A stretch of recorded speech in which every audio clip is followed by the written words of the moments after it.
Price lord. ದೇವರ ಅತಿ ಪರಿಶುದ್ಧ ನಾಮಕ್ಕೆ ಸ್ತೋತ್ರವಾಗಲಿ. ಮತ್ತೊಂದು ದಿನವನ್ನು ಕಾಣುವಂತೆ ದೇವರು ನಮಗೆ ಸಹಾಯ ಮಾಡಿದ್ದಕ್ಕಾಗಿ ಸ್ತೋತ್ರ. ಆತನು ಮಾಡಿದೆಲ್ಲ ಉಪಕಾರಗಳಿಗಾಗಿ, ಎಲ್ಲ ಆಶೀರ್ವಾದಗಳಿಗಾಗಿ ದೇವರಿಗೆ ಸ್ತೋತ್ರವನ್ನು, ಮಹಿಮೆಯನ್ನು ಸಲ್ಲಿಸ್ತೇನೆ. ಇಂದಿನ ವೇದ ಅಧ್ಯಯನಕ್ಕಾಗಿ ಒಂದು ವಾಕ್ಯವನ್ನು ಓದಿಕೊಳ್ಳೋಣ. 75ನೇ ಕೀರ್ತನೆ 6ನೇ ವಾಕ್ಯ. ಯಾಕೆಂದರೆ ಉದ್ಧಾರವು ಮೂಡಲಿಂದಾಗಲಿ, ಪಡುವಲಿಂದಾಗಲಿ, ಅರಣ್ಯದಿಂದಾಗಲಿ ಬರುವುದಿಲ್ಲ. ಆಸಾಪನು ದೇವರ ಸನ್ನಿಧಾನದಲ್ಲಿ ದೇವರನ್ನು ಆರಾಧಿಸ್ತಾ ಇರುವಂತಹ ಒಂದು ಕೀರ್ತನೆಯಾಗಿ ನಾವಿದನ್ನು ನೋಡ್ತಾ ಇದ್ದೇವೆ. ಅಲ್ಲಿ ದೇವರ ಸನ್ನಿಧಾನದಲ್ಲಿ ಹಾಡುಗಾರನಾದಂತಹ ಈ ಆಸಾಪ ಪ್ರತ್ಯೇಕವಾಗಿ ಗಾಯಕ ವೃಂದದ ನಾಯಕನಾಗಿದ್ದಾನೆ. ದಾವೀದನ ಆಸ್ಥಾನದಲ್ಲಿ ಹಾಡುಗಳನ್ನು ಹಾಡುತ್ತಾ ದೇವರನ್ನು ಮಹಿಮೆಪಡಿಸುವುದು ಮಾತ್ರವಲ್ಲ, ಜನರನ್ನು ಆರಾಧನೆಗೆ ಪ್ರೋತ್ಸಾಹ ಮಾಡುವಂತಹ ಒಬ್ಬ ವ್ಯಕ್ತಿಯಾಗಿದ್ದ ಆಸಾಪ. ಆದರೆ ಈ ಆಸಾಪ ಅವನ ಜೀವಿತದಲ್ಲಿ ಅವನ ಕೀರ್ತನೆಗಳನ್ನ ಗಮನಿಸಬೇಕಾದ್ರೆ ತುಂಬ ಬೇಸರಗೊಂಡಂತಹ ಒಬ್ಬ ವ್ಯಕ್ತಿಯಾಗಿದ್ದ. ಬೇಸರದಲ್ಲಿ ಅಂದರೆ ಅವನು ತನ್ನನ್ನು ನಾನು ದುಷ್ಟರ ಸೌಭಾಗ್ಯವನ್ನು ಕಂಡು ನಾನು ಊರಿಗೊಂಡೆನು, ನನಗೆ ಯಾಕೆ ಹಿಂಗಾಯಿತು, ಈ ಥರ ಎಲ್ಲ 73ನೇ ಕೀರ್ತನೆ ಓದುವಾಗ ದುಷ್ಟರ ಸೌಭಾಗ್ಯವನ್ನು ಕಂಡು ವೇದನೆ ಮಾಡಿಕೊಂಡಂತಹ ವ್ಯಕ್ತಿ. ನಂತರದ ಸಮಯದಲ್ಲಿ ಆತನು ಅದನ್ನು ಒಳ್ಳೆ ರೀತಿಯಲ್ಲಿ ಪಾಸಿಟಿವ್ ಆಗಿ ತಗೊಂಡಂತಹ ಒಬ್ಬ ವ್ಯಕ್ತಿಯಾಗಿದ್ದನು. ಆದರೆ ಇಲ್ಲಿ 75ನೇ ಕೀರ್ತನೆಯಲ್ಲಿ ಅವನು ಹೇಳುವಂಥದ್ದು ಏನಂದರೆ, ಯಾಕೆಂದರೆ ಉದ್ಧಾರವು ಮೂಡಲಿಂದಾಗಲಿ, ಪಡುವಲಿಂದಾಗಲಿ, ಅರಣ್ಯದಿಂದಾಗಲಿ ಬರುವುದಿಲ್ಲ. ಹಾಗಾದರೆ ಇಲ್ಲಿ ಸಾಧಾರಣ ನಮಗೆ ಗೊತ್ತು 4 ದಿಕ್ಕುಗಳ ಕುರಿತಾಗಿ ನಾವು ಕಲ್ತಿದ್ದೇವೆ, ನಾರ್ತ್, ಈಸ್ಟ್, ವೆಸ್ಟ್, ಸೌತ್. ಇಲ್ಲಿ ಉದ್ಧಾರ ಎಲ್ಲಿಂದ ಬರಲ್ಲ? ಮೂಡಲಿಂದ ಬರಲ್ಲ, ಅಂದರೆ ಈಸ್ಟಿಂದ ಬರಲ್ಲ. ಪಡುವಲಿಂದ ಬರಲ್ಲ, ವೆಸ್ಟಿಂದ ಬರಲ್ಲ. ಕನ್ನಡದಲ್ಲಿ ಅರಣ್ಯದಿಂದ ಅಂತ ಕೊಟ್ಟಿದ್ದಾರೆ, ಆದರೆ ಇಂಗ್ಲೀಷಲ್ಲಿ ಸೌತ್ ಅಂತ ಕೊಟ್ಟಿದ್ದಾರೆ. ಇವಾಗ ಅರಣ್ಯ ಅಂತ ಕನ್ನಡದಲ್ಲಿ ಯೂಸ್ ಮಾಡಿರುವಂಥದ್ದು ಯಾವುದು? ಸೌತ್. ಹಾಗಾದರೆ ಇಲ್ಲಿ ಏನು ಹೇಳ್ತಾನೆ ಆಸಾಪ? ಇದು ಈಸ್ಟಿಂದ ಬರಲ್ಲ ಉದ್ಧಾರ, ವೆಸ್ಟಿಂದ ಬರಲ್ಲ, ಸೌತಿಂದ ಬರಲ್ಲ. ಇನ್ಯಾವುದಿದೆ? ಇನ್ನೊಂದೇ ಉಳ್ಕೊಂಡಿರೋದು, ನಾರ್ತ್. ಯಾವುದೇ ಒಂದು ಮ್ಯಾಪನ್ನು ನೀವು ತಗೊಂಡು ನೋಡಿದ್ರೆ ನಾರ್ತ್ ಸೈಡ್ ಯಾವತ್ತೂ ಸಹ ಟಾಪಲ್ಲಿರುತ್ತೆ. ನಾರ್ತ್ ಯಾವಾಗಲೂ ಮ್ಯಾಪಲ್ಲಿ ನೀವು ಅಲ್ಲೊಂದು ಪ್ಲಸ್ ಮಾರ್ಕ್ ಹಾಕಿರ್ತಾರೆ, ಅದರಲ್ಲಿ ನಾರ್ತು ಯಾವಾಗಲೂ ಮೇಲೇ ಇರುತ್ತೆ. ಆಗ ಇಲ್ಲಿ 3 ಭಾಗಗಳಿಂದ, ಈಸ್ಟಿಂದ, ವೆಸ್ಟಿಂದ, ಸೌತಿಂದ ಉದ್ಧಾರ ಬರಲ್ಲ ಅಂತ 3 ದಿಕ್ಕಿನ ಬಗ್ಗೆ ಅವನು ಹೇಳಿದಾಗ ಮತ್ತಿರೋದು ಒಂದೇ ಒಂದು ದಿಕ್ಕು, ನಾರ್ತ್ ಅಥವಾ ಎತ್ತರದಲ್ಲಿ ಅಥವಾ ಮೇಲಿನಿಂದ. ಹಾಗಾದರೆ ಈ ಮಾತಿನ, ಈ ವಾಕ್ಯದ ಅರ್ಥ ಏನು ಅಂದರೆ, ಉದ್ಧಾರ ಬರೋದು ಯಾರಿಂದ? ಮೇಲಿಂದ ಮಾತ್ರ. ಉದ್ಧಾರ ಬರೋದು ದೇವರಿಂದ ಮಾತ್ರ.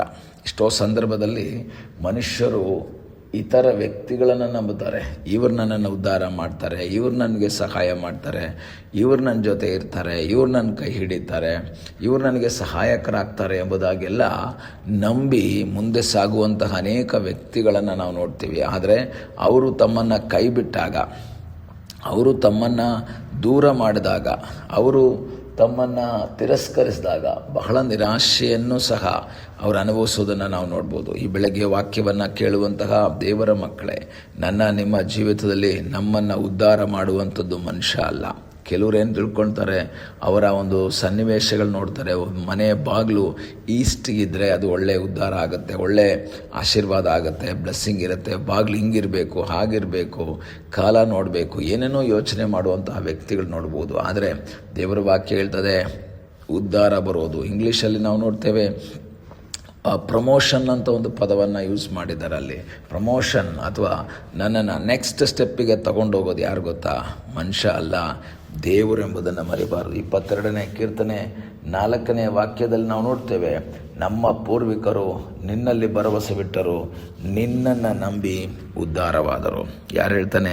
ದಾವೀದ ಹೇಳ್ತಾನೆ, ನಮ್ಮ ಪೂರ್ವಿಕರು ಉದ್ಧಾರ ಆಗೋದಕ್ಕೆ ಕಾರಣ ಏನು? ಅವ್ರು ನಿನ್ನಲ್ಲಿ ಭರವಸೆ ಇಟ್ಟರು, ನಿನ್ನನ್ನು ನಂಬಿದ್ರು. ಈ ಬೆಳಗ್ಗೆ ನೀವು ಉದ್ಧಾರ ಆಗಬೇಕು ಅಂದರೆ ಮನುಷ್ಯರಲ್ಲೆಲ್ಲ ಭರವಸೆ ಇಡಬೇಕಾದದ್ದು, ಮನುಷ್ಯನನ್ನೆಲ್ಲ ನಂಬಬೇಕಾದದ್ದು.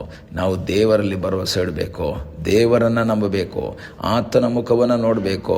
ಆತನ ಮುಖವನ್ನು ನೋಡುವಾಗ ನಮ್ಮ ಜೀವಿತದಲ್ಲಿ ಅದ್ಭುತಗಳುಂಟಾಗುವುದಕ್ಕೆ ಸಾಧ್ಯವಾಗುತ್ತೆ. ಉದ್ಧಾರ ಅಂತೇಳಿದ್ರೆ ನೆಕ್ಸ್ಟ್ ಲೆವೆಲ್ಗೆ ನಮ್ಮನ್ನು ಕರ್ಕೊಂಡು ಹೋಗೋರು, ನಮ್ಮನ್ನು ಮುಂದುವರಿಸುವವನು, ನಮ್ಮನ್ನು ಮುನ್ನಡೆಸುವಂತಹ ದೇವರು ಆತನಾಗಿದ್ದಾನೆ. ಈ ಬೆಳಗ್ಗೆ ನಿನ್ನ ಜೀವಿತದಲ್ಲಿ ದೇವರಲ್ಲಿ ಆಶ್ರಯಿಸುವುದಾದರೆ, ದೇವರಲ್ಲಿ ಭರವಸೆ ಇಡುವುದಾದರೆ, ದೇವರನ್ನು ನಂಬುವುದಾದರೆ ನಿನ್ನನ್ನು ಉದ್ಧರಿಸುವಂತಹ ಒಬ್ಬ ದೇವರಿದ್ದಾನೆ. ದೇವರ ವಾಕ್ಯದಲ್ಲಿ ಓದುವಾಗ ನಿನ್ನ ಹಾಗೆ ಉದ್ಧರಿಸುವುದಕ್ಕೆ ಶಕ್ತನಾದ ಒಬ್ಬ ದೇವರು ಈ ಭೂಮಿಯಲ್ಲಿಲ್ಲ.